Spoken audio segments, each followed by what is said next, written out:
Hoje nós temos uma entrevista com Marcela, nossa guia turística. Marcela, onde nós estamos? Olá, gente, tudo bem? Meu nome é Marcela. Será que a turística de vocês Em Roma. Em Roma nessa manhã. Como vocês podem ver, estamos aqui na Piazza Vittorio. E ali, como vocês podem ver, é as ruínas do Coliseu. Aqui, à nossa frente, como vocês podem ver, também as ruínas do Coliseu.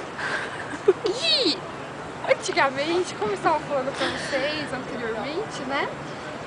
Aqui não é ferro, mas antes era aço. E a estrutura, eles montaram pra vocês verem como que eram as vigas do Coliseu.